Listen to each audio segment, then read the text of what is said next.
Bolasi yo'q, odam tuzgan bu testdan. Yuqoridagi normani o'qib, jinoyat tasnifi bo'yicha to'g'ri baholang. Kiryapman, to'g'risi o'zim qiynaldim bu testni ishlashga. Savolni eshitib, men miyam qizib ketdi. Mana shu moddani o'zini, mana shu turdagi moddalarni bitta leksiyada o'tishimiz mumkin. Nahotki mana shu savol abituriyentga tushgan bo'lsa, uni haqiqatan Azimjon aytgandek ko'ksidan aytar. O'zingizlar natija qila olmaganliklaringiz uchun bu gapni ko'taryapsizlar deb. Ideal yurist, shunos, advokat yo'q. Gaplashsangiz, sen yuristsan-ku, bitta srazu masalan 10 kishi bilan o'tirsangiz 10 xil savol berib tashlashadi. Xuddi bir o'ylaysiz, aksariyat abituriyentdan yiqitish uchun qilingan bir endi bir tuzoq deb o'ylaymizmi? Jinoyatni 278-moddasidan tushyapti. 302 ta modda bor. Abituriyent endi Eng kam uchraydigan jinoyatlardan bo'lsa kerak shu 200. Undan ko'ra kemada joy yo'q deb. Assalomu alaykum qadrli do'stlar.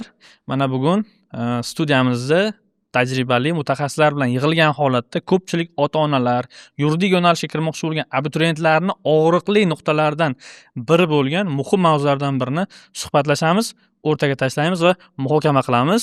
Demak, xuddi shunday. Hammaga assalomu alaykum bo'lajak yuristlarimiz, bo'lajak yuristlar ota-onalari va bizni tomosha qilayotgan yuristlar. Bugun sizlar bilan juda ham dolzarb bo'layotgan, hozirgi kundagi har bitta abituriyentni qalbida bitta og'riq bo'layotgan muammoni именно huquqshunos ekspertlar bilan ko'rib chiqamiz. Ya'ni 17-iyul kuni imtihon bo'lib o'tdi yuridik universiteti yuridik oliygohlari uchun va yurisprudensiya yo'nalishi bo'yicha huquqdan savollarni saviyasini ekspertlar bilan bugun ekspert sifatida baholaymiz. demak bugungi suhbatimiz mehmoni Bahodir aka Ahmedov, ko'pchiligimiz taniydigan taniqli advokat, yurist, mediator hamda ijtimoiy tarmoqlar orqali ko'pchiligimiz taniymiz. Suhbatga taklif qildik. Ekspert sifatida o'zlarini fikrlarini bildiradilar. Undan tashqari Begizod aka Chorshambeyev, professional yurist, ustoz, juda ko'pchiligimiz hurmat qilamiz, taniymiz. Keyingi mehmonimiz Saydulla aka Mixliyev, uzoq yillar davomida sud tizimida faoliyat olib borganlar, bevosita sudya sifatida ham 10 yilga yaqin muddat davomida o'z faoliyatini olib borganlar va ayni paytda advokat va umumiy huquq sohasidan o'zlarini batafsil fikrlarini ekspert sifatidagi o'sha aniq namoyon fikrlarini bugun ushbu suhbatda berib o'tadilar. Shuningdek, suhbatimiz asoschilaridan biri Ferzaxon Ibrahimova, ushbu o'sha Toshkent Law o'quv markazi rahbari, asoschisi, professional yurist, ushbu suhbatni birgalikda olib boramiz. Va albatta Azimjon aka Zuhurov, professional yurist, advokat va mediatorlar va bundan tashqari mediada juda ham faol yuristlarimizdan hisoblanadilar. Ya'ni ko'rib turibsizki, hamma o'z ishini ustasi. Bugun sizlar bilan ushbu muammoni o'rganib chiqamiz. Demak, boshladik. Ha. Keling, men boshlab beraman. Hammaga, mehmonlarimizga vaziyatni ko'rsatish uchun. Xo'p, hurmatli ustozlar, bizda 17-iyul sanasida imtihonlar bo'lib o'tdi. Yuridik universitetiga, yuridik oliygohlariga abituriyentlar imtihon topshirdi va bizni o'quvchilar, mana Begizod akani o'quvchilari topshirishdi. Bundan tashqari, butun shu ijtimoiy tarmoqlardan ko'rsak bo'ladi, juda ham ko'pchilik abituriyent imtihoniga kirib chiqdi, lekin savollardan norozi. Nimaga deb o'rganadigan bo'lsak, bizni o'zimizni kirib chiqqan ustozlarimiz ham bor imtihonga. Savollar saviyasi juda past. Bitta savolni sizlarga boshidan o'qib bermoqchiman, qiziqish bo'lishi uchun, qizib olishinglar uchun. Bitta savol yuridik universitet imtihonlarida tushgan. Xo'p, modda bergan O'zbekiston Respublikasi Jinoyat kodeksining 278 prim 4-moddasini kompyuter axborotini modifikatsiyalashtirish, ya'ni kompyuter tizimida saqlanayotgan axborotni qonunga xilof ravishda o'zgartirish, unga shikast yetkazish va hokazo deb dispozitsiya bergan. Ya'ni normani dispozitsiyasini bergan. Endi savolni eshiting. Yuqoridagi normani o'qib, jinoyat tasnifi bo'yicha to'g'ri baholang. Sanksiya ham so'ramayapti. Jinoyat tasnifini so'rayapti va javoblarda ijtimoiy xavfi katta bo'lmagan, uncha og'ir bo'lmagan, og'ir va o'ta og'ir jinoyat. Sizlardan juda ham kutyapman mana shu savolga javobni. Savolni eshitib, men miyam qizib ketdi. Sababi o'tgan yillar davomida ham bir qancha shunaqa nizoli holatlar ko'p bo'lgan va bu savollardan bilmadim endi qanchalik darajada bu savol tuzuvchilarga qarata aytmoqchiman. Qanchalik darajada savolni saviyasiga baho berilgan va ekspertlar, o'sha tekshiruvchi, o'shani imtihonga qo'yib yuboruvchi komanda qanchalik buni o'rganib chiqqan degan savol birinchi miyamga keldi. Bahodir aka, sizning fikringiz qanaqa bu bo'yicha? Hozir mana birinchi eshitganim, endi birinchi marta eshitdim.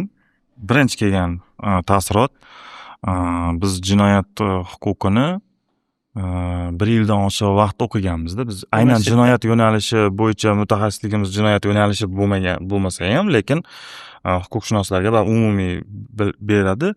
Chuqur o'rganmasdan umumiy o'tilganda ham 1 yil biz dars o'tganmizda. Masalan, aytaylik, siz aytgan o'sha 278-prim 4-modda dedingiz, men hozir ham esimda qolgani yo'q.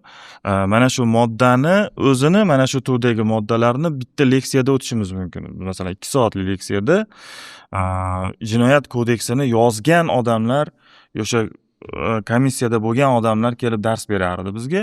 Ularda 2 soatlik leksiyasini eshitib, yana borib kamiga boshqa adabiyotlarni o'rganib, yana sharhlarni o'qib, plenum qarorlarini xuddi o'qib, shunaqa plenum qarorlari va dunyo tajribasi, mana shularni o'qib, keyin seminarga tayyorlanib kelardik. Seminarda alohida boshqa bir o'qituvchi keyin bizdan bitta savol javob qilib olar edi. Endi hozir dabdurustdan hali institutga kirmagan, huquq bo'yicha hali malakasi yetarli bo'lmagan, umumiy tartibda o'qib yurgan bolalardan bu narsa, bolalar endi baribir abituriyentlar, hali yosh, Shunday. o'smirlar. Ulardan shu narsani talab qilish, to'g'risini aytsam, men mantiq ko'rmayapman bu endi narsada. agar shunchalik ular o'sha dasturda berilgan kodekslarni hujjatdan to'liq o'rganib chiqsa, u o'qishga kirishmas, ular imtihondan so'ng diplom berib yuborish kerak. Qo'llab aytganda Xuddi ular. shunaqa. Masalan, birinchi kursda ham kirgandan keyin, o'qishga kirib bo'lgandan keyin ham birinchi kurs ichi davlat huquqi nazariyasini o'rganadi. Masalan, eng asosi. asosini o'rganasizda. Bunda hali siz jinoyat ichiga yoki fuqarolik yoki qaysidir protsessual qonunchilikka hali kirganingiz yo'q. Siz boshidan o'zi davlat nima, huquq nima, jinoyat nima, huquq mexanizmi, huquq manbasi nima degan narsalarni sizga xuddiki bir huquqda alifbosini Shunday. 1 yil o'rgatadi. Siz hali birinchi kursga kirib turib huquqda alifbosini o'rganasiz, lekin siz hali kirmasdan turib abituriyentdan 4-kursda o'tiladiganga o'xshagan narsalarni, hattoki 4-kursda ham bunaqa o'tilmaydi-da, maydalab mohiyatini tushuntirib beriladi. O'shaning uchun avvalo huquqni mohiyatidan savollar berilgani yaxshi va Dastur bir doirasida mantiqiy bo'lsa masalalar yaxshi. bo'yicha, misol uchun chet ellarda ham mana Garvardlarda ko'rsangiz, hali LSAT shunaqa qilib topshirishadi. Ularda faqat mantiqiy shunaqa masala. Chunki ertaga huquqni ham o'rganib ketish oson bo'ladi. Hali o'qishga kirmagan odamdan professional xuddikali vrach bo'lmasdan turib operatsiya qilishni so'ragandaqa narsada endi. Bezaka, sizni fikringiz qanday ekspert sifatida? O'zingiz ham ko'rdingiz mana imtihonlarni, o'quvchilar bilan birgalikda his qildingiz, qildik birgalikda. O'zim ham kirib chiqdim imtihonga. Tem bor. O'zim ham bu yil shu 300 dan ortiq o'quvchini kiritdim imtihonga, ularga qo'shilib. O'zi o'tgan yil ham, bu yil ham men o'zi har doim imtihonlarga kiraman. Bu yil o'tgan yil nisbatan yaxshiroq bo'lgan edi. Endi bir ikkita savollarni aytmaganda yaxshiroq bo'lgan edi. Bu yil Ferzaxon biladilar, o'sha 2024-yildagi ssenariy bu yil yana qayta takrorlandi. Kiryapman, chunki 1 yil davomida mana shu o'quvchilar hammasini men o'zim o'qitganman. 0 dan boshlab, ya'ni 10-sinfdan boshlab 11-sinf bo'ldi oxirigacha 1 yil davomida o'qitganmiz. O'sha qonunlarni berishgan, qonunlarni ham hammasini o'sha o'quv dasturida chiroyli qilib o'qitgan edik. Xo'p, imtihonga kirgandan so'ng endi nima deydi, o'zim endi ustoz sifatida, yurist sifatida baribir biz qonunlarni yaxshiroq bilamiz, abituriyentlarga nisbatan biz ma'lum qismini o'rgatganimiz bilan qolgan qismini o'zimiz bilamiz. Fundament ba'zi bizda kuchliroq o'zimizda bo'ladi. Kiryapman, to'g'risi o'zim qiynaldim bu testni ishlashga. O'zim. Nima uchun? Chunki o'sha Instagramni ham olib chiqdik. Ustoz Bahodir aka to'g'ri aytdilar. Men birinchi kursda bizga yuridik universitetda Odil Qoriyev, Sadullayev davlat va huquq nazariyalarini o'qitib, keyin ikkinchi kursdan o'sha kodekslarga o'tiladi. Maktab bolasiga shunday imtihonga kiryapti, hali endi 11-sinf bitirgan bola. Unga fuqarolik kodeksidan test tuzyapti. Men o'zim kirdim, sanadim, fuqarolik kodeksining o'zi endi 30 ta test bo'ladi. 30 ta testni, xo'p, 30 ta testning ichida fuqarolik kodeksidan adashmasam juda ham ko'p 3 tami 4 ta savol fuqarolik kodeksining o'zidan tuzilgan. Darslik va dasturda keltirilmagan. Yo'q, mana o'zi mana 30 ta test bo'lsa agar men o'zim kirib sanab chiqdim, nechta o'zi doim shu testni ko'rgani kiraman. Ya'ni o'quvchilarga sal bo'lsa ham bir ruhiy ustozining kirishi ham sal ruhiy e'tibor beramiz. Bu realniy testga kirib chiqqan odam fikrini bildiradi. Biz eshitganimizni aytmayapmiz yoki bo'lmasa bir o'zimizdan to'qmayapmiz, mana realniy kirib chiqqan odam sifatida aytyaptilar. Xuddi shunaqa testni tarkibini men birinchi navbatda qarab chiqdim. 30 ta testdan tak 24tasini qonunchilikdan berishdi. 3 tagina darslik, 3 tagina konstitutsiya. U darslikda ham Ferzaxonni o'zlari ham biladilar, darslikda yo'q davlatlardan test so'rayapti. Geografiya bo'lib yotibdi. Geografiya, ya'ni Man uzr gapingizni bo'lyapman Bezod aka. Gapirmasa bo'lmaydi bu. Sotida gapirmasam bo'lmaydi. Man jonim chiqib ketdi deb savollarni ko'rib. Albaniya. O'zi biza tarix topshirganmiz. Ustoz hamma menimcha tarix topshirib kirgan, to'g'rimi bu yerda? Tarix topshirgan paytimiz 11 ta kitob edi. Hayot go'zal edi. Shuni yodlashimiz kerak, o'rganishimiz kerak bo'ldi. Endi bu yil imtihonga kiryapti bolalar shu 8, 9, 10, 11 sinf kitoblarini o'qib, geografiyadan savol tushgandek. Albaniya davlati 8, 9, 10, 11 yangisida ham eskisida ham yo'q. Albaniyani qayerdan olyapti? Bilimli va malakalarni baholash agentligi. Yana qanaqadir Kosta Rika, yana qanaqadir davlatlar. U davlatlarni men o'zim bilmayman, bir ikkitasini. Lekin abituriyentlarni shunaqa qiynashyapti. Uzr Bezod aka davom ettiring. Xuddi shunaqa. Yana fikr berib boramiz. Testda o'zim bevosita o'sha kirgan inson sifatida Feruzaxonga taklif uchun rahmat. O'zi Instagramga ham chiqdik, murojaatlarni mencha ko'rishdi. O'sha murojaatimiz ko'pchilik boshida o'yladi, bu bitta ikkita ustozni muammosi deb ko'pchilik talqin etdi buni. Ya'ni ustozlarni o'zi yaxshi o'qita olmagan, shu uchun ustozlar endi buni ayblab chiqyapti deyishgandi. Shu uchun ham men bugun Feruzaxon taklif qilganlarida bo'ldi dedim. Bu Xolasa biz man yoki siz emas, balki bizni muammomiz. Biz misol yo'limizni shunday. topib o'rnimizni egallab bo'ldik bu odam. Lekin bizdan keyin kelayotgan bolalarni ko'ksidan itarish bo'lib qolmasin. U motivatsiya bilan kelayotgan bolalarga bir nima deydi?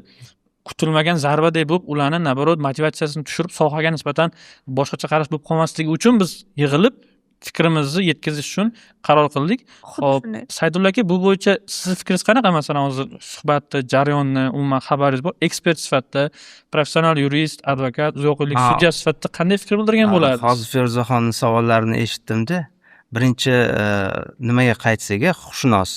Endi huquqshunos advokat bo'ladi, mana tergovchi, prokuror, sudya bo'ladida. O'zi huquqshunosning vazifasi fuqarolarning huquqlari va qonuniy manfaatlarini himoya qilishdi.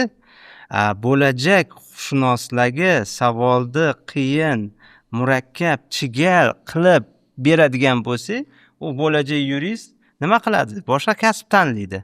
Mana sizni savolingizga keladigan bo'lsa, gap shundaki, jinoyatning og'irligi faqat uni beradigan, jazo beradigan idora, ya'ni sudya hal qiladi.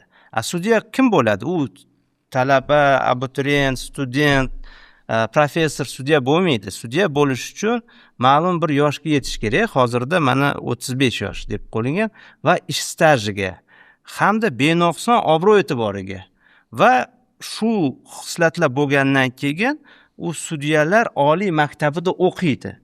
O'sha o'qigan savollarga o'sha yerda savollarga javob topishi mumkin-da. Bu juda ham og'ir. Mana xalqimizda maqol bor, tush 10 bo'la olmas, 10 tush bo'la olmas. Bu juda mana shunaqa savollar o'qidingiz-da hozir. Nahotki mana shu savol abituriyentga tushgan bo'lsa, uni haqiqatan Azimjon aytgandek ko'ksidan itarish. Trend bo'ldi-yu bir videoni, bir amakini ona tilidan savolni o'qib berganlar. Bolasi yo'q, odam tuzgan bu testdan degan jumlalar o'sha esimga keldi. Bu testdan o'qigan sar. Eng qizig'i shu savollarni o'zbeklar o'zimizni bilimli va malakalarni baholash agentligidagi ekspertlar tuzgan. Huquqshunoslar mana hamma, hurmatli abituriyentlar, hurmatli ekspertlar, bizni ko'rayotgan har bitta shaxs, mana huquqshunoslar o'zini fikrini bildiryapti. Hozir menga shunaqa yozishyapti, Feruza opa, o'qishdan ko'nglim sovib ketdi, o'qigim kelmay qoldi, bo'ldi, chetga ketaman. Axir zo'r kadr bo'lib yetishishi mumkin bo'lib chiqqan bolalarni prosta tak umuman xayoliga kelmagan joydan savol tashab uni yiqitgandan ko'ra ularga imkoniyat berib, mana o'quv dastur berganmi, zo'r o'qigan bolalar. Masalan, hozir Bezod akaning mavzusiga ham qaytib ketay. Bir ikkita o'quv markazida shunaqa yo'l boshladi, bir ikkita odamlar, o'zingizlar natija qila olmaganliklaringiz uchun bu gapni ko'taryapsizlar deb. Bizani o'zimizda ham 30 tadan 30 ta huquqlar bor. Bezod akada ham 30 tadan 30 ta huquqlar bor. Ya'ni aynan shu testdan 30 ta 30 ta yechgan o'quvchilar bor. Lekin bu 28 tasi, 27 tasi bilim bo'lishi mumkin. Tan olaylik, hamma ustozlar 3 tasi omad. xuddi shunday. 3 tasi logichni amallab o'tirib Alloh berib nasibasi bo'lganligi uchun bo'lib ketgan.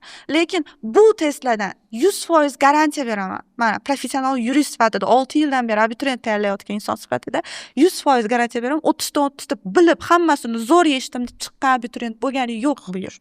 Chunki rostdan ham savollar juda ham nimadan chiqib ketdi o'quv dasturidan. Va yana bitta narsaga sizlarni e'tiboringlarni tortmoqchiman. Masalan, mana Bahodir aka, siz fuqarolik sohasidan ketganman dedingiz. Azimjon aka, siz qaysi sohadan? Iqtisodiy fuqarolik. Iqtisodiy fuqarolik. Ustoz, siz qaysi? Ma'muriy fuqarolik. Ma'muriy fuqarolik. Abituriyentlarning yo'nalishi 35 ta yo'nalish, 35 ta qonunchilik berganda 4 ta yo'nalish bo'yicha ham. Ya'ni abituriyentlarga fuqarolikdan ham savol tushadi, iqtisodiydan ham savol tushadi, jinoyatdan ham savol tushadi va ma'muriydan ham savol tushyapti. Axir yuristlarni o'zi men ko'rmaganman, hamma soha bo'yicha zo'r yuristman, men hamma sohada professionalman degan odam ko'rmaganman. Bunaqasi yo'q. Va bo'lib ham ular 5 ta fan o'qiydi. Huquqdan tashqari 4 ta bor. Shunday. Birinchisi, ikkinchisi mana sudya ham, tergovchi ham biz mana praktikada kirib chiqib yuramiz. Hammasini shkafida, hamma kodeksda turadi. Qaysi biri kerak bo'ladigan bo'lsa, ochib, ko'rib yoki mana Lexusga kirib, oxirgi o'sha nima deydi, o'zgarishlar bo'yicha o'zgargan normani ko'rib, sanksiyani ko'rib, o'shanga qarab qaror qabul qilinadi. Mana masalan akalarimiz ham eshitishadi. Yo'q, replika ham borda. Siz to'g'ri aytdingiz.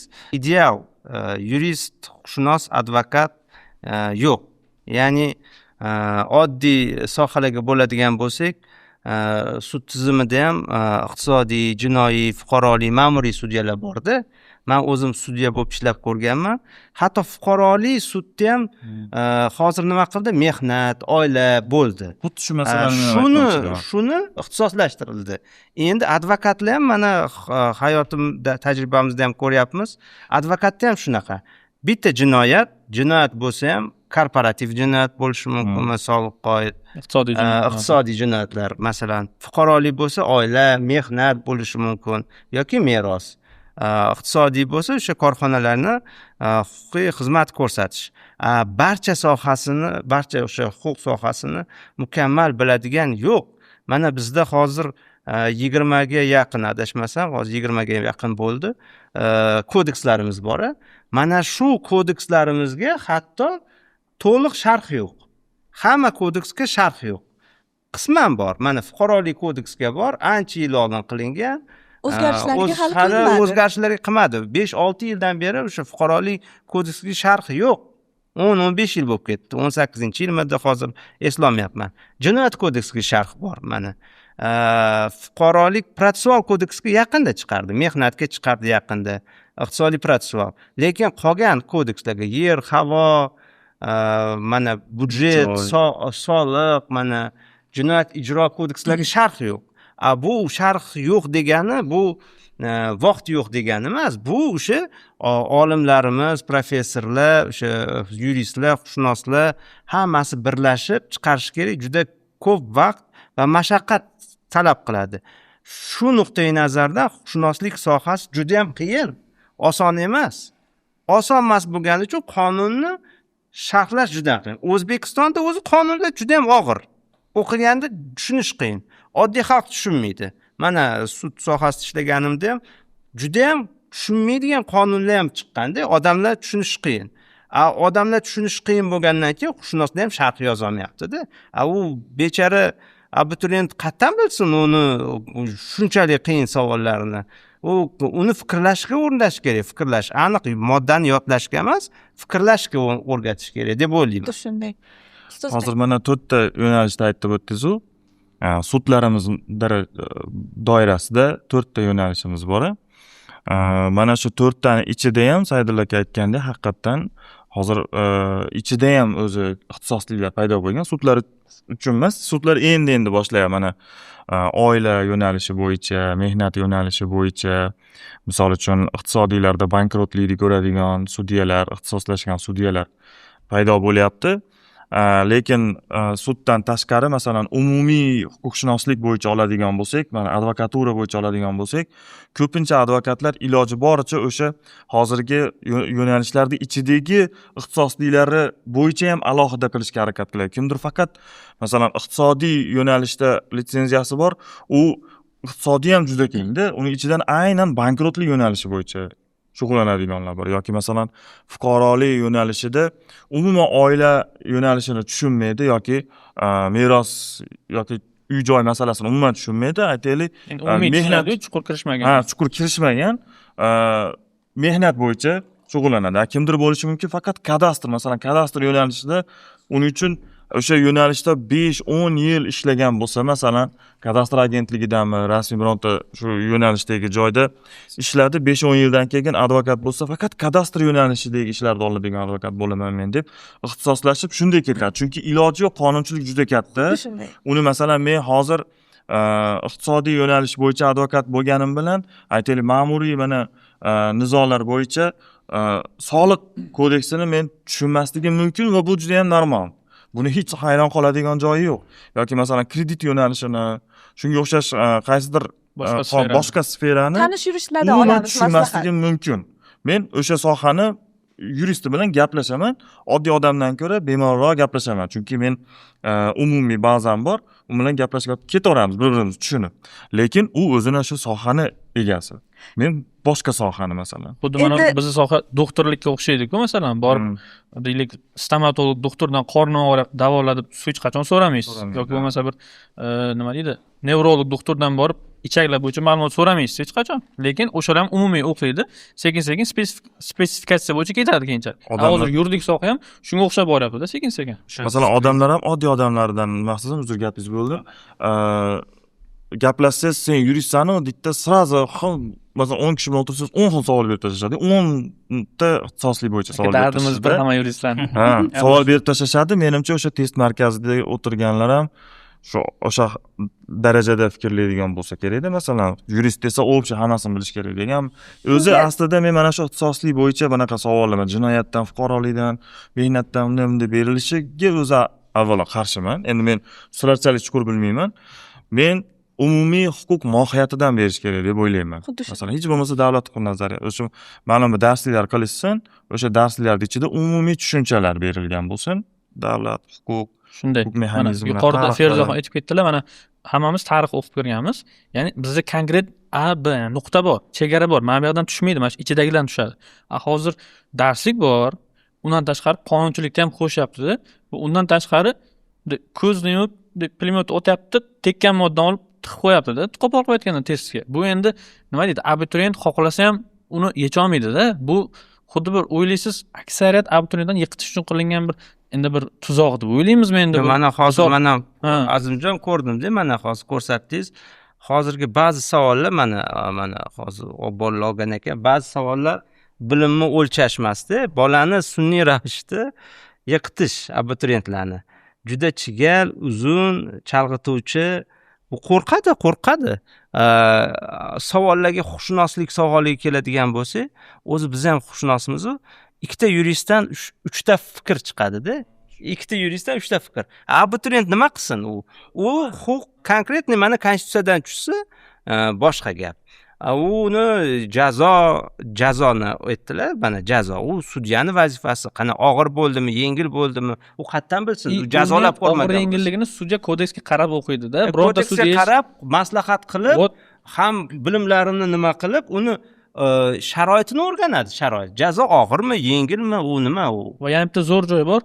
Biz bu yerda savollarni qiyinligidan olmayapmiz. Aytilgan doirada bersin. Dastur doirasida qil qanaqa qiyin tomoqchi bo'lsa. Savollar ham qiyin ekan, hozir ko'rdim. Deylik mana 4 ta darslik, qonunchilikni darslikka aloqador, mavzularga aloqador qismlari bo'yicha olib qismini 100 barobar o'sha nima deydi, 100% qiyinchilik anaqa qilsa, yo'q narsani qilayotgani o'zi butun boshli yuristlarni jahli chiqayotgan shu. Ya'ni bizga ABCDni bir o'zbekcha alfavitni beryapti, bu yerda qo'pol qo'yayotganda, ol rus tili alifbosidan tez suzib qo'yayotganga o'xshayapti. Endi qo'pol bo'lsa. O'zi yil boshida o'quv dastur bergan. O'quv dasturiga ko'ra shu 8, 9, 10, 11 sinf huquq kitoblari bilan bog'lab mavzular bergan. Masalan, 10 sinfda oila mavzusi bor. Demak, shu oila mavzusini voyaga yetmagan oiladagi bolalar huquqlari bu to'g'ri juda ham. Bundan tashqari er va xotin o'rtasida nikoh, bular bilan bog'liq oila kodeksidagi moddalar tushishi kerak edi o'zi ideallikda. Lekin maslaga hozir boyadan beri aytmoqchi bo'lib yotgan narsam, qaranglar ustozlar, 35 ta qonunchilik, qaysi qonunchiliklar bir aytib o'tib ketaysizlar bilishinglar uchun oila kodeksi, fuqarolik kodeksi, jinoyat kodeksi, soliq kodeksi, ma'muriy javobgarlik to'g'risidagi kodeks, jinoyat kodeksi, byudjet kodeksi, soliqni aytdim, yana nimalar bor edi? Bundan tashqari xalqaro shartnomalar to'g'risidagi qonun, fuqarolik to'g'risidagi qonun, bundan tashqari hujjatlar, adliya to'g'risidagi qonun, notariat. nizomlar bor. Men hali 10tasini sanadim xolos. 10tasini sanadim. Endi 35tasi shunaqa katta qonunlarni xohlagan bittasini olyaptilar. Ustoz qog'ozingizni olib turaman, uzr. Ochyaptilar-da. Xo'p. 15-moddadan savol tuzamiz. Xo'p, yozing 15-moddadan deyaptilar. Yana ochyaptilar fuqarolikni. 899-moddadan ochamiz. Jinoyatda o'zi 302 ta modda bor. 302 ta. Fuqarolik 1200. Xo'p, jinoyatni 278-moddasidan tushyapti. 302 ta modda bor. Abituriyent endi eng kam uchraydigan jinoyatlardan bo'lsa kerak shu 270. ha, endi shu 278 ta masalan 97 dan boshlangan bo'lsa ham 302 gacha 200 ta moddani sanksiyasini og'ir, o'ta og'irni bilish uchun birinchi sanksiyasini yoddan bilish kerakmi? Oldin 2024-yilda nima bergandi? Sanksiya necha yil beradi deb. Uni-ku mayli tushundik, qabul qildik, yodlatdik, o'rgatdik. Lekin hozir sanksiyani masalan testda hech bo'lmaganda A, B, C ga qaraydi. Bittasida 5 yil, bittasida tam qamoq jazosi yo boshqa shtraf bo'lishi mumkin. Shunga qarab logichni topib olishi mumkin. Lekin endi og'ir, o'ta og'irda logichni ham topa olmaydi. Va xohlagan kodeksini o'sha 35 taning ichidan xohlagan joyidan savol beryapti. Hozir bitta aniq javob keladi. Hozir gapirayotgan gaplaringizdan undan ko'ra kemada joy yo'q deb Oh. Xuddi shunday. Yo, bu narsa manaqa korrupsiyagen normalar borda, qonunchilikda ham.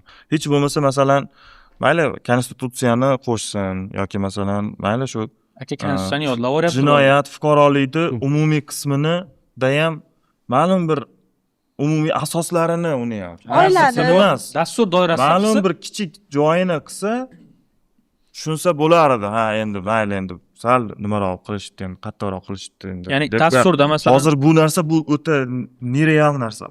ya'ni siz aytganingiz bo'yicha masalan deylik jinoyat kodeksining 302 ta moddasi bo'yicha darslikda umumiy olsak bir 30 ta moddasi bo'lsa, 30 ta moddaga aloqador joy bo'lsa, mayli 30 ta 40 ta moddani chuqurlashtiribroq o'tsin, o'sha modda chuqurlashtirib o'tilyapti bolalarga. Shunday. Lekin bizga 1 dan 10 gacha sana deb aytib 11 dan sanab ketyapti. Bu yoqda qo'pol qilib aytganda. Shu anaqa bo'ladi. Ya'ni siz tasavvur qilaylik, 2 yil tayyorlanyapsiz, ertaga shundan test tushadi, shunday boryapsiz. Xuddi boshqa fandan testga kirgandek bo'lib boryapsiz. Bekzod aka gapirmoqchi edingiz. Hozir ustozni Bahodir akaning gaplarini eshitdik. Endi nima deydi? Biz vaqtida bu yerda hamma oxirgi Feruzaxon bilan biz bitirgan bo'lsa kerak, yuridik universitet. Biz tarix o'qib kirganmiz. Tarixdan huquqqa almashtirilganda men o'zim xursand bo'lgandim. Mana Nima uchun? Chunki biz tarixda o'qib o'sha 10 bitta kitoblarni yodlab kirganmiz. Ustozlar ham, akalarimiz ham xuddi shunaqa tarix o'qib kirishgan, lekin kirardik yuridik universitetga birinchi kursda deyarli tarix o'zi bo'ldi. Ya'ni birdan xuddiki bitta yo'nalishdan tarixchidan biz huquqshunos bo'lib ketardik. Endi huquq joriy qilganda, to'g'risi men o'zim ham xursand bo'lgandim. O'zi bu sohani bilgan, sal endi tushungan odamda hammasi xursand bo'lgan. Nima uchun? Chunki biz boshida tarixni yodlab kirardik. Ya'ni fikrlash yo'q edi u yerda. Tarixda chunki 80% yodlanadigan faktlar, yillar, sanalar, davlatlar xuddi shunaqa. Xotira xuddi shunaqa. Ya'ni huquqni joriy etilgani mana endi haqiqatdan ham bir huquqiy ongga shakllanib kiradi. Huquqiy ma'lumotga ega bo'lib kiradi deganda, bilimni baholash agentligi asosida yana o'sha tarix sistemaga boryapti. Endi bu joyda ikkita qarash bo'ladi-da. Endi biz hozir nafratlanishimiz mumkin test tuzayotganlardan. Yuristmisanlar o'zi qo'pol qilib aytganda bir farosatni ishlatib testingni tuzsiz, lekin ikkinchi tomondan uni nazorat qiluvchi kimdir nazorat qilib tekshirib bunday o'tkazib yuboryapti-yu, xuddi shunaqa. O'sha eng asosiy doim nazorat qilingan o'sha qanaqadir regulyatorlar ana shu joy bo'shliq bo'ladigan bo'lsa, bunday holatlar kelib chiqadi. Ekspertani xohlaganini qilishni boshlaydi, xohlagan savolni tuzib keladi. O'z-o'zidan mana bunaqangi holat bo'lsa, savollar ko'p chiqib kelaveradi. Xuddi shunday. Bunaqa savollarga o'rin qoldirmaslik uchun ham to'g'ri qilish kerak, adekvat holatda. O'zi yuristlarga huquqni joriy qilishdan maqsad adolatni ertaroq his qilsin, tomirlarni ertaroq huquq qoni oqsin, sekin-sekin adolatlilik, qonuniylikni ta'minlaydigan bir kadrlar bo'lsin deb niyat, nima deydi, missiya boshqacha ketyapti-da, lekin bu yoqdan qilinayotgan harakat ana Saidulloga aytganlaridek kemada joy yo'q deb qo'yaver degandek bo'lyapti-da. Hozir mana bu abituriyentlarga bo'lgan talab biz boshida o'sha huquq bo'lganda endi oson bo'pti deyishida ko'pchilik, endi tarixni biladi-ku ko'pchilik, endi 10 bitta yodlab kirish kerak bo'ldi, huquq oson bo'pti. Endi tarix osonga o'tyapmiz. Ya'ni nima uchun? 35 ta qonun hujjatini hozir birinchi bir tushunib anglab olishingiz kerak-da. Uni ichida o'sha Feruzaxon ham aytdilar 9 ta kodeks. Mana Bahodir aka ustozimiz aytdilar, bizga misol uchun yuridik universitetda men o'zim ham prokuraturada ishlaganman, sudda ishlaganman. O'sha yerda ustozlarimiz ham o'rgatishadi, yuridik universitet ustozlari ixtisoslash. Ya'ni bitta yo'nalishga qarab ket. Hamma narsani bilsang, sen o'rtamiyona yurist bo'lib qolasan, advokat bo'lib qolasan. Yo bo'lmasa, sen bitta yo'nalishda ushlagin, misol uchun Bahodir akani biz o'sha fuqarolik, Saydal akani misol uchun biz mehnatda, Abdumalik akani jinoyatda bilganmiz. Xuddi shunaqa hamma ustozlarning o'zi eng kuchli yuristlar bu hamma narsani bilgan yuristlar emas. O'zini sohasini bitta sohani ushlab, kuchli o'qigan, ya'ni kuchli o'sha sohasi mutaxassis bo'lgan yurist bu kuchli yurist deymiz. Endi bu yuristlarga qo'yilayotgan talab. Abituriyentlarga nima talab qo'yyapmiz? Men o'zim o'sha 9 ta kodeksni o'qitganman o'quvchilarimga. Abituriyentlar endi universal bo'lishi kerak. Ular mehnat kodeksini ham bilishi kerak, oila kodeksini ham bilishi kerak, fuqarolikda ham jinoyat, boya qaysi kodeksda jinoyat protsessual kodeks bor. Jinoyat protsessual huquq tarmoq bu eng, nima deydi, huquq tarmoqlarining ichida qiyin yo'nalish hisoblanadi. Jinoyat protsessualni ham qo'shyapti, tergovchi. Maxsus bilim talab qiladi. Da, xuddi bu misol uchun biz ham boshida to bir nima deydi, amaliyotda bilmaganmiz, nazariy o'zimiz ham tushunmaganmiz. Universitetda JPKni o'qiganmiz, lekin tushunmaganmiz. Borib delani o'shaganimizdan keyin his qilishni Keyin boshlaysiz. u so'roq, tergovchi ustozlardan undan bundan ko'rib o'rganganmiz. Endi abituriyent hali maktab endi bitirayotgan 11-sinf bolasi, u 10 yillik yuristni ham biladiganini bilish kerak degan talab. Mayli shu joyda o'sha TPKdan tushsin, mayli kodeksidan tushsin, o'sha dastur doirasida tushsin. Dastur doirasida. Masalan, deylik o'sha 30 ta, 40 ta, 50 ta modda o'sha kodeksning 3 dan bir aniq qaysi modda, qaysi bo'limlari qanchalik o'sha chuqurlash kerak, o'sha bilan aniq tushsin. U 11-sinf boladan ko'p narsa talab qo'yapti. Yana bitta narsa aytmoqchi edim, uzr. Mana bu endi bilamiz, bu yerda hamma yuristlar, bizni ko'radiganlar menimcha bo'lajak yurist yoki yuridik soha vakillari bo'lishadi. Bu yerda ustozlarimiz bizdan ham yaxshi bilishadi. Mana huquq tarmoqlari bor har bir sohada. Huquq tarmoqlarining o'zi ham moddiy o'sha protsessualga bo'lamiz. Moddiyni o'zida mana konstitutsiyaviy huquq, mehnat, fuqarolik, oila, sog'liq, yer shunaqa sohalar ketadi. Endi mana shu moddiy o'zi nisbatan osonroq deymiz, lekin bizga o'rgatishgan, biz o'zimiz ham amaliydan ham nazariydan ko'rganmiz, eng qiyin huquq tarmog'i bu fuqarolik. Nima uchun deyilganda, chunki fuqarolik juda ham keng. Kodeksni ham bilsak bo'ladi, qolgan kodeksda 300 ta, 400 ta bo'lsa, fuqarolik 1200 ta. Buni hamma yurist tan olgan. Tan oladi hamma. Chunki u nazariyda kitoblarda ham yozib qo'yilgan eng qiyin huquq tarmog'i bu fuqarolik. Endi men testga kiryapman, o'zimga tushgan test eng ko'p savol fuqarolikdan tushyapti. Fuqarolikdan ham tushganda endi dasturda bor testmi? Dasturda yo'q. Agarda u tushgan testlarni dasturga kiritadigan bo'lsak, abituriyent 1200 ta moddan o'qish kerak. Qo'shimcha qilib ketib Bekzod aka, eng qizig'i fuqarolikdan tushyapti-da, bir logichniy, mantiqiy o'ylashni talab qiladigan, mayli xohlagan joydan tashagan, to'g'ri noto'g'rini toping bo'lib qolgan faqat. Xuddi shunaqa. Yot bu вообще jinnichilik men uchun.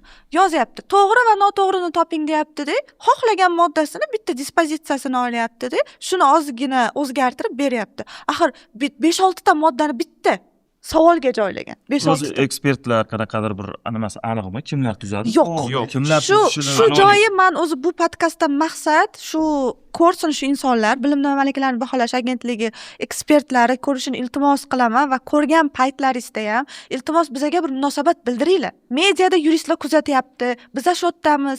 Bitta munosabat bildiringlar. Kelinglar mana podkastimizga. Balki biz nimanidir xato qilayotgandirmiz, balki biz noto'g'ri gapirayotgandirmiz, balki ularning ham o'zlarining haqiqati bordir. Bitta odam munosabat bildirsin, men tuzganman shu testni, men shunaqa bo'lgan, shuning uchun tuzdim deb. Hech kim munosabat ham bildirmaydi. Yillar shunaqa nima qilinganda gapingizni oldim. Chiqishda dastur doirasida hali kodeksga qo'shilmagan payt edi. Dastur anaqa darslikka aloqador bo'lgan joydan kodeksda bor qismdan olindi deyildi. Hozir mayli deb o'shanga ko'ndik, tayyorlanish boshlab, endi yana burilib ketib qolyapti. Hozir o'zi yilning boshida spetsifikatsiya bergan dedim-ku. Imенно 4 ta kitob, o'sha kitob mavzulari bo'yicha qonunlardan tushishi mumkin bo'lgan mavzular, o'quv dastur tayyor. O'zlari berib qo'yibdi yilning boshida. Biz bu yerda 100% haqmiz. Va izohlagan joyda bor. Ushbu kodeks va normativ hujjatlardan faqat darslik doirasida keltirilgan mavzular o'quv dastur doirasida deylik, o'rganiladi degan joy. Ustozlarga o'sha o'zimga tushgan bir ikkita savollarni yozib kelgandim. Shuni zo'r bo'ladi. Anaqa qilsam, fuqarolik kodeksini 4 ta joydan tushdi. Boshida adashmasam 63, keyin 300, keyin 600, keyin 900. Ko'ryapsizmi oraliqni? Ya'ni 1200 ta bo'lsa, boshidan, o'rtasidan xullas har bir tushgan modda orasida 300 ta modda bor. Endi mana misol uchun mana ustozimizga men savol bermoqchiman. Mana fuqarolik kodeksi 313 moddalar mana bizga o'zi yodlatishganmi yoki bir bilishimiz kerakmi shu narsani? Yo'q, uni men ham bilmayman. Endi Xuddi shunaqa. uni har bitta moddani kecha yegan ovqatimizni ham bir xillar eslolmay qolamiz hozir. Xuddi shunaqa. Hozir bu Misol ayting. bir marta fuqarolik sudda, oliy sudda fuqarolik yo'nalishi bo'yicha sud ketyapti. Oliy sudni sudyasi aytyapti. Men turib palonchi moddani o'qishga tushib ketdim-da endi hali joyda. Palonda moddani pistonchi joyda mana deb yozilgan desam, sudya to'xting deb to'xtatdi-da. Bilamiz dedi, qonunda dedi. O'qib berishingiz shart emas dedi. Biz dedi bu moddalarni bu yerdagilarga aytish shart emas, fikringizni ayting faqat dedi. Keyin bo'pti deb fikrimni aytdim. O'tirdim. Keyingi odamga savol berayotgan paytda o'sha joyda o'zida o'sha moddani noto'g'ri talqin qilayotganini tushundim-da hali odamni. Ya'ni Oliy sud sudyasi men buni normal qabul qildim. U odam, u ham masalan hamma moddani so'zma-so'z bilmaydi. O'sha menga hali joyda o'tiring, moddani o'qib bermang boshdan oxirigacha bilamiz dedi-da, keyingi savoli moddani masalan boshdan oxirigacha bilmasligini ko'rsat. Oliy sud sudyasi. Lekin bu normal holat. U masalan ertaga baribir sud bitta shu yerda o'zida hal bo'lmaydi. Ko'radi, borib yana Yo'q. Qarash endi o'sha moddasini o'qiydi aytmoqchi bo'lganim. Oliy sud sudyasi darajasidagi sudya ham moddani 100% bilmaydi, mohiyatini biladi. Borib yana ko'rib, o'rganib, Endi mana hozir huquq sohasida bahslashyapmiz-da. Oddiy bir hayotiy misolda, buni hamma biladi. Sud birinchi instansiya bor. Birinchi instansiya bor, apellyatsiya bor, 3 kishi ko'radi, 3 ta sud hay'atda ko'radi. Kassatsiya bor, keyin nazorat hozir taftish bo'lgan, taftish bor, rayosat, plenum bor-da mana. Nima kerak bor qolgan instansiyani? Agar bu aqlli sudya o'sha huquq sohasini yaxshi yodlagan, hamma savollariga javob bergan bo'lsa, tochka qo'ysin. Sababi u yerda yozib qo'yibdi, bekor qilish asoslari. Sudya bilmasdan noto'g'ri qonundan qo'llaganligi yoki bilib o'sha qonunni qo'llaganligi, moddiy va protsessual normalarni buzganligi. Ya'ni sudya ham odam. Sudya ham adashadi. To'g'ri, sudya yozib qo'yibdi, o'zini qarori uchun, chiqargan qarori uchun javob bermaydi deganida. Bu yoqda abituriyentlarimiz o'zini javobi uchun imtihonga kirib javob berib o'tiribdi. 1 yil umri bir yil umrini kuyadi-da, 1 yil ketadi. Bu yerda sudya javob bermay o'tiribdi-da. eng qizig'i javobgarlik bo'lar-edi bo'lmasam. Bo'lmasa qarang, javobgarlik yo'q. Shuning uchun apellyatsiyada bor deydi. Apellyatsiyaga bor deydi, kassatsiyaga bor deydi, taftishga bor.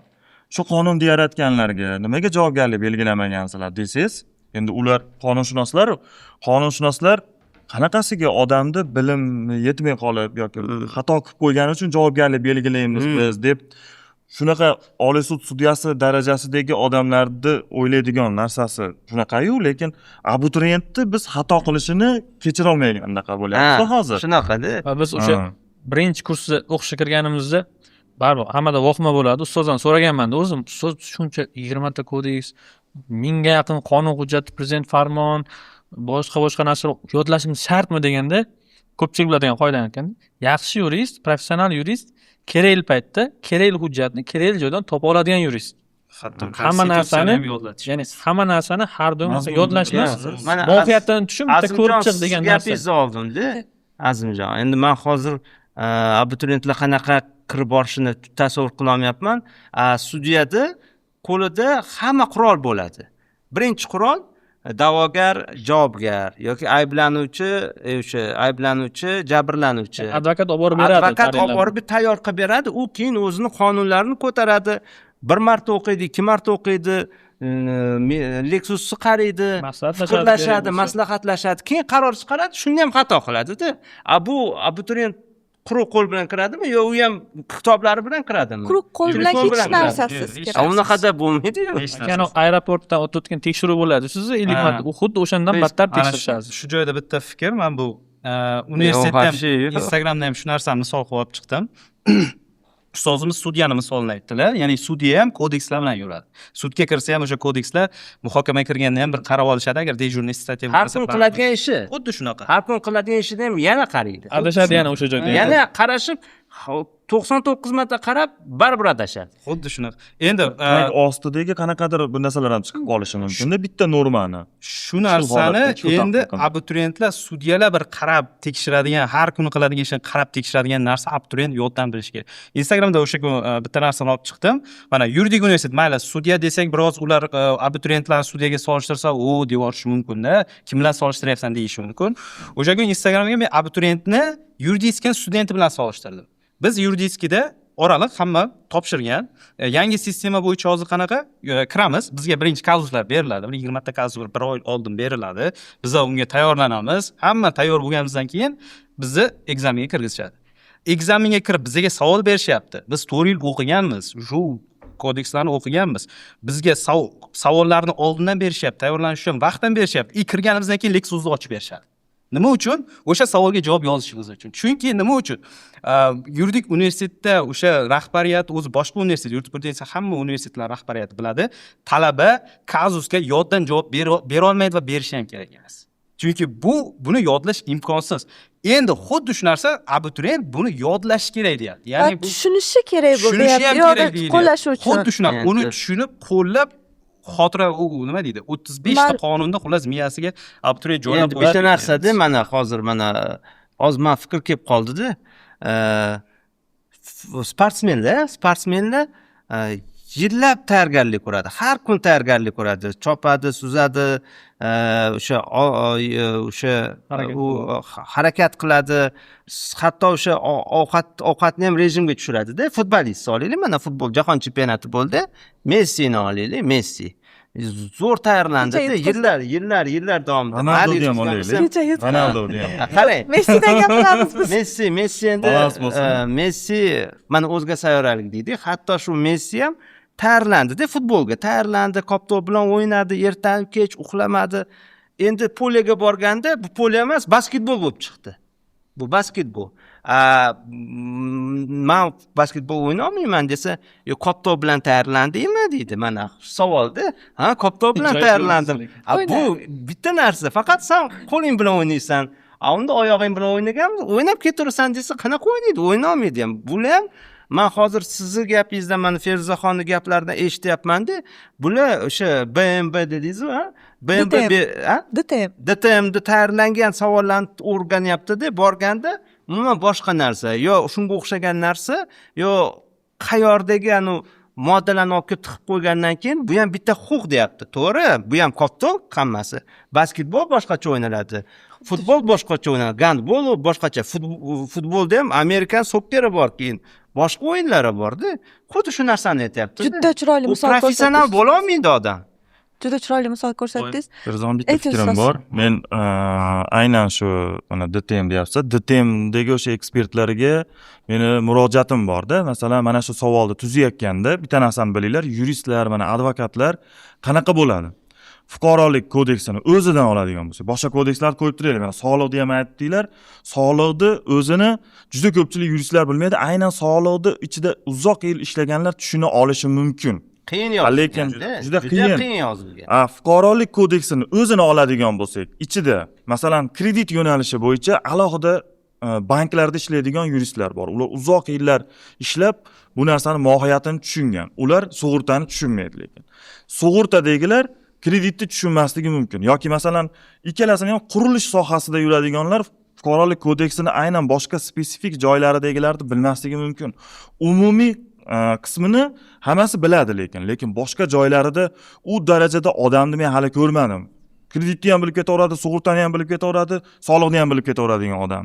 Shuning uchun amaliyotdan kelib chiqib, real hayotdan kelib chiqib turib savollarni tuzinglar. Bu abituriyentlar hali endi huquqni tushunib kelayotgan yosh o'smirlar.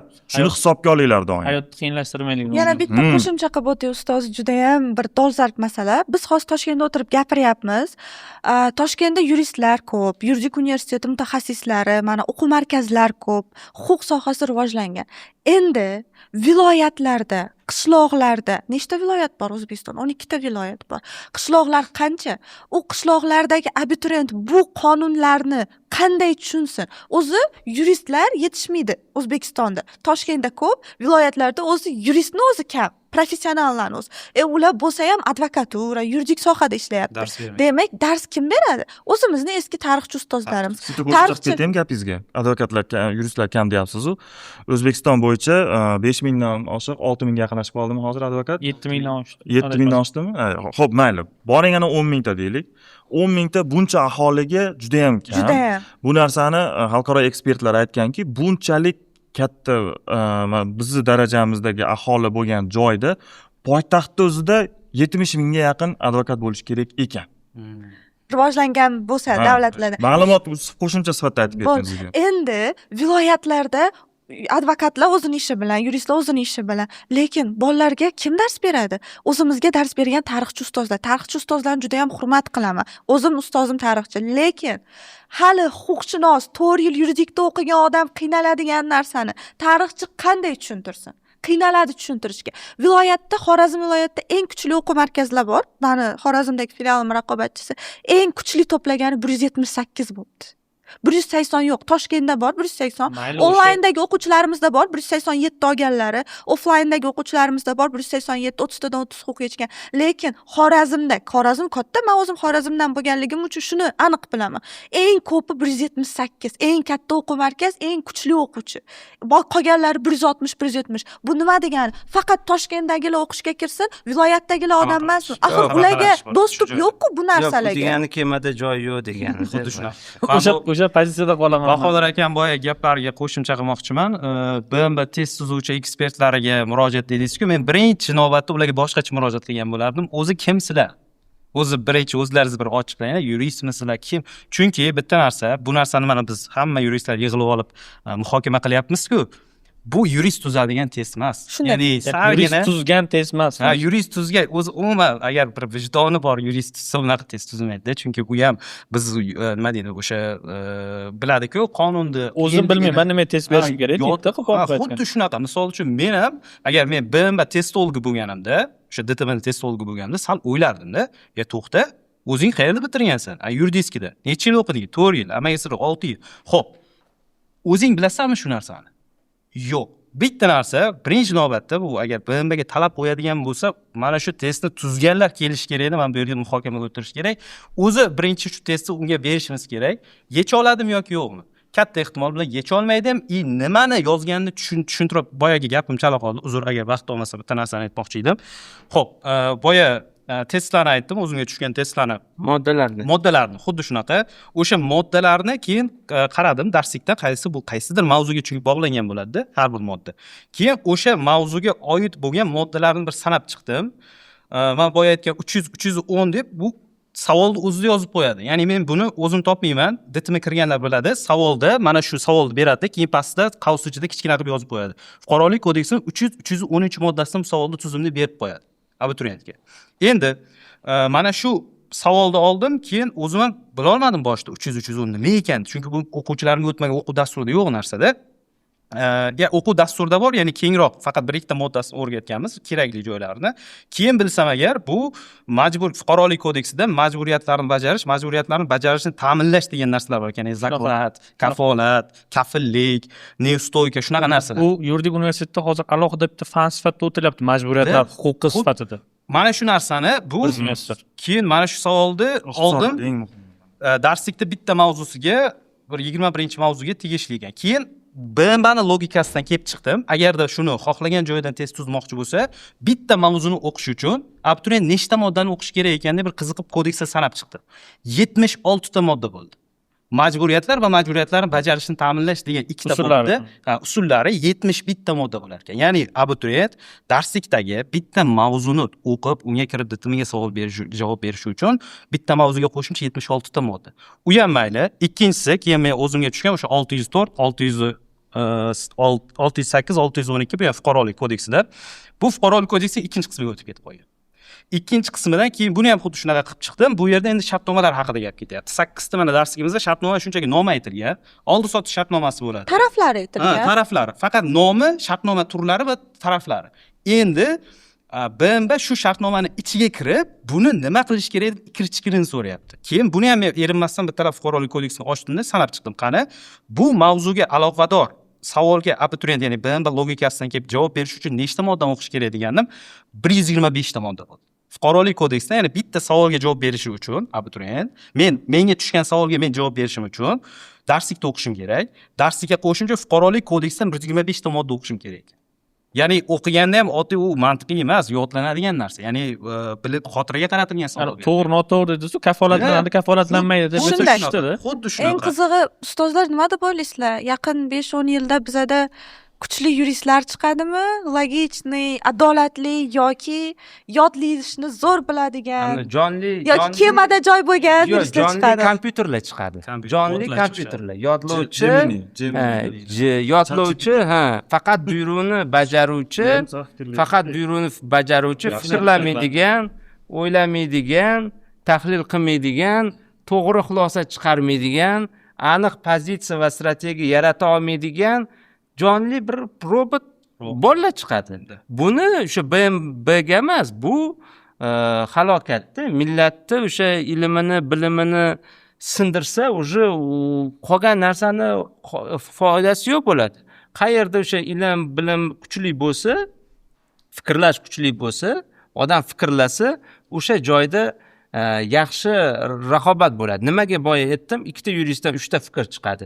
Bu degani bahslashadi degani. Haqiqiy yuristlar shunaqa. Ikkita yuristdan 3 ta fikr chiqadi. Bu vaziyatlarni izlaydi. Izlaydi. Bu munosabatda BMBga emas, undan yuqori idoralar ko'rish kerak-edi. Agar haqiqatan bu faqat robotga o'xshab yodlaydigan bo'lsa, faqat robotga o'xshab yodlasangiz ham u yoqqa borganda boshqa savol tushib tursa, u ham bir yana bitta narsa.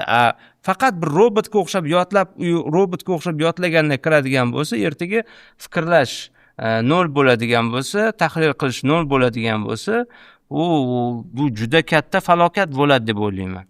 Yurist o'zi munozara qilishni bilish kerak-da. Shunday, o'zi bizning kasbimiz shunaqa. 3-4 ta yurist o'tirib, bir-birini, chunki kasb ham shu. Masalan, sudda ham munozara. Bu ham o'ziga yarasha munozarada. Sudya turadi, boshqarib turadi tartibni, ikkala tomon tortishuvchanlik bilan o'zini fikrlarini beradi, oxirida keyin sudya xolis ko'z bilan qarab turib, o'zini qarorini chiqarib beradi. Hozir menga qiziq bo'lgan narsa, mana hozirgi sizlarni savollaringlarni o'qib beryapsiz hozir. Ana shunilar bo'yicha mana tuzganidan keyin qanaqangidir bir bular xulosalar olganmiz BMB o'sha test markazidagilar, masalan, bironta huquqshunoslardanmi, mustaqil huquq bo'yicha bir institutlardanmi, masalan, men aytmoqchi emasman, qaysidir advokaturadan olsin deb, masalan, sudyalar oliy maktabi bor, misol uchun, endi har xil shunaqangi institutlardan borib turib, mana biz mana shunaqa savollar tuzyapmiz. Shu bo'yicha fikringlar qanaqa deb turib bir konsultatsion xulosalar olinganmi? Eng qizig'i, bularda hozirgi tuzgan savoliga konsultatsion nima ham emas, xulosa ham emas. Shuni olib Geminigami, ChatGPTgami tashlab bersa ham u ham chiqarib beradi-da, hozirgi fikrlarimizga o'xshash fikrlarni aytadi, nima tuzyapsizlar sizlar deb turib, o'sha sun'iy robot ham aytadi-da, hattoki o'sha ham gapirib yuboradi. Endi qarang, mana Gemini, ChatGPT dedingizda, mana o'zim Vakil AI degan huquq platformani asoschilaridanman, ekspertman. Endi qarang, mana shu Gemini, ChatGPT, endi ularni hozir men aytolmayman, o'sha yerdan yozilgan savollar deya olmayman, sabab men bilmayman. Lekin agar o'sha yerdan tuzilgan savollar bo'ladigan bo'lsa, u qanaqa fikrlaydi ChatGPT? ChatGPT, Cloud, Gemini va boshqa sun'iy intellekt platformalari hamma bilan har xil gaplashadi. Sudya bilan boshqacha gaplashadi, quruvchi bilan boshqacha gaplashadi, prokuror bilan boshqacha gaplashadi, abituriyent bilan boshqacha gaplashadi, student bilan boshqacha gaplashadi. Ular agar o'sha yerdan savollar qilinsa, masalan, men savollarni o'sha yerdan tushsam abituriyentlarga, u menga berilgan savollar bo'ladi-da, uni abituriyent hazm qila olmaydi. Sababi meni darajam bilan yozishmalar qilinadi-da ChatGPT. Men aytmoqchi bo'lganim, mana savollar tuzildi. Tuzgandan keyin shuni biz tuzdik. Shuni biz bermoqchimiz abituriyent deb so'rasa, u ham tasdiqlaydi. Gemini ham dod devoradi. Nima tuzyapsizlar devoradi-da u ham. Yo'q, endi men tuzgan, qayerdan tuzganligini bilmayman. Masalan, men hozir Gemini bilan gaplashsam, meni urovnim o'sha yo'nalishim boshqacha.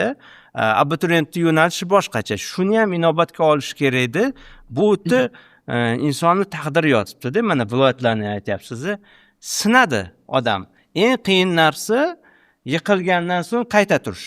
Uncha abituriyent yiqilgandan keyin qayta tura olmaydi. Keyin ketadi. Boshqa davlatlarga ketishi mumkin ishlagani, yo o'zini sohasini tashab boshqa sohaga ketadi. Bozorchilik, ustachilik. Shu joyda ikkita narsani aytmoqchiman. Hozir Sinadi. yodlash talab qilinyapti-ku. Yodlash bizga nima kerak? Agar biz hozir sun'iy intellekt shu darajada rivojlanyaptiki, unga ikkita prompt bilan любой narsani tortib olsangiz bo'ladi. Bu bir. Ikkinchidan, test darajasi, saviyasi, mohiyat deyapmiz. O'zi qonun qoidasi bo'yicha o'sha tegish normativlar bo'yicha oladigan bo'lsak testda, har bir testni test pasporti bo'lishi kerak. Biz sal chuqurroq kirishuvdik o'tgan shu masalada.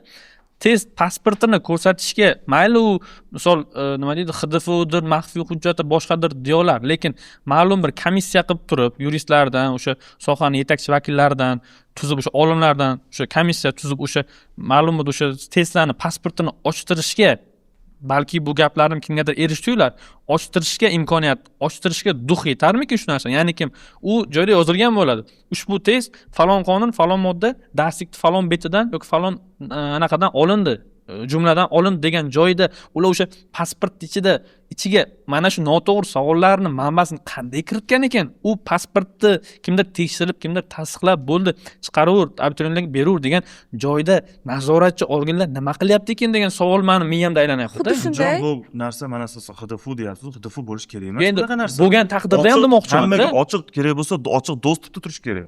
Masalan, aytaylik, hozir 1-avgustda bo'ladi. Chunki biz hozir 17-iyulda kelib, hozir bo'ldi, yaqinda 17-iyul deylik. Ma'lum sana deylik, o'sha sana imtihon o'tdi, undan keyin kerak bo'lsa ochiqlab tashlab turib, bemalol xohlagan savolingni ko'r, borib bosasan, klik qilib kirasan, ichida buni tarixi qanaqa bo'lgan, siz aytgandek, pasporti qanaqa bo'lgan deb, buni ochiq dostupda har qanaqa odam kirib ko'ra oladigan bo'lishi kerak. Sirli deganimiz o'tgan yil ham xuddi shu bo'yicha sal talab qilganimizda shu narsani bizga berishga qarshilik qilishganda, bu ichki hujjat, bu berilmaydi. Aslida nimaga berilmaydi? Biz qo'pol qilib aytganda, menga beryapsan-da, lekin tagini bermayapsan. Tagini o'zing bilasanmi o'zi degan savolni qo'yganmiz o'sha joyda. Mayli, o'sha ochiq bo'lish kerak. O'sha pasportini bermasa ham o'zi test tuzishni maqsadi, test validligi degan narsalar bor. Bu mana shu testologlar test tuzayotgan payti sodda qilib tushuntiradigan bo'lsak, test nima uchun abituriyentdan olinadi degan savolga javob bo'lishi kerak. Testni maqsadi abituriyentni logik fikrlashini, uni mana shu sohada olib keta oladimi, yo'qmi bilish, yodlash degan hech qachon validlik yo'q, ya'ni maqsadi yo'q testni.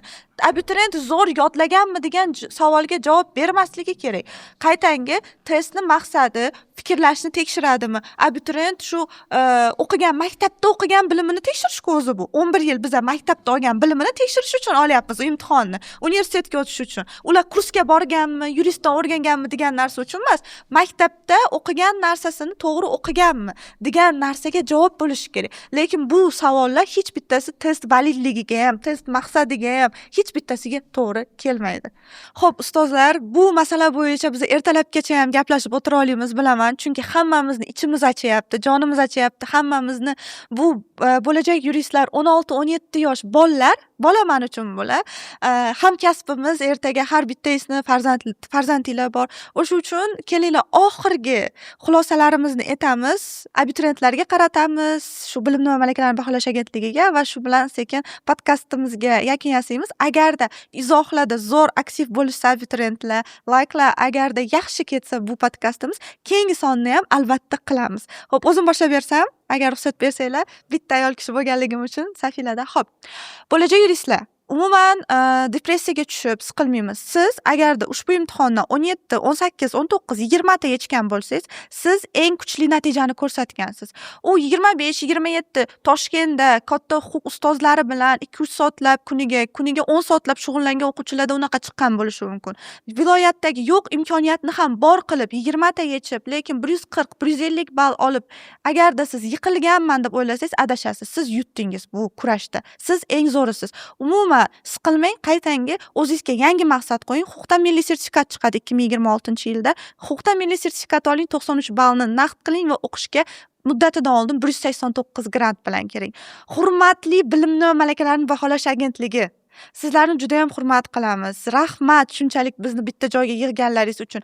Lekin sizlarning ham farzandinglar bor. Sizlar imtihonni bizdan olmayapsiz. Ya'ni yuristlarning kvalifikatsiyasini tekshirmayapsiz. Siz bo'lajak yurist, hali abituriyent, hali oila munosabatini to'g'ri tushunmaydigan yosh bolalardan oila munosabatini eng qiyin kvalifikatsiyalarini so'rayapsiz. Jinoyat kvalifikatsiyalarini so'rayapsiz. Voyaga yetmagan shaxslardan voyaga yetganlarni qilgan jinoyati uchun jazoni og'ir o'ta og'irligini so'rayapsiz. Iltimos sizlardan adolatli bo'ling. Chunki shuncha bola, shuncha bizani avlodimiz, bizani O'zbekistonimizning yoshlari yonib bu sohaga kirmoqchi. Ularni motivatsiyasini tushirib, bu sohadan ko'nglini sovutmang.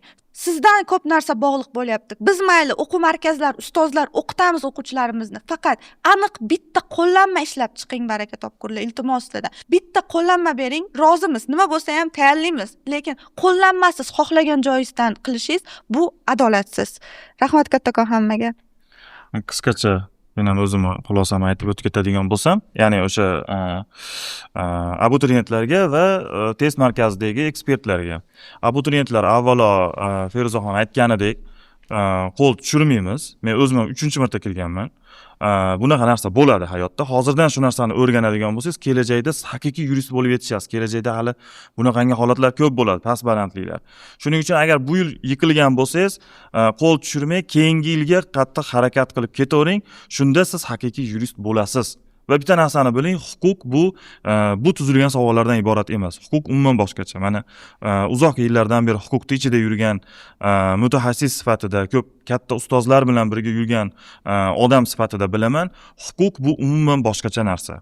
Siz o'ylaganingizdek unaqa zerikarli raqamlardan iborat, xuddiki bir juda ham sovuq bir kasb emas. Bu juda ham qiziq va ko'plab odamlarni qamrab oladigan, ijtimoiy munosabatlarni qamrab oladigan bir jarayon.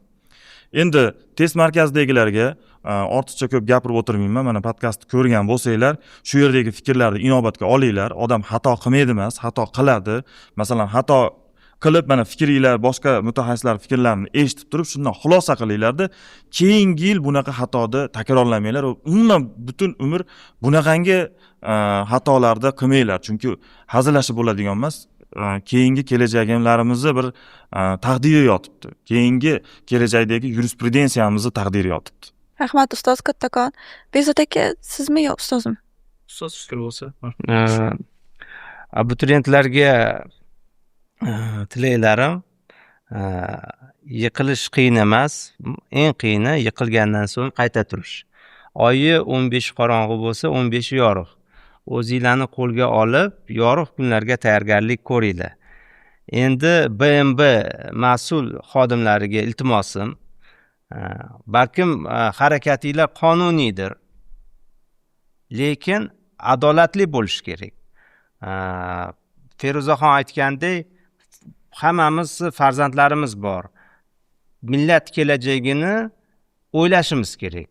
Fikrlaydigan, aniq xulosa va pozitsiya tayyorlaydigan bizaga yoshlar kerak.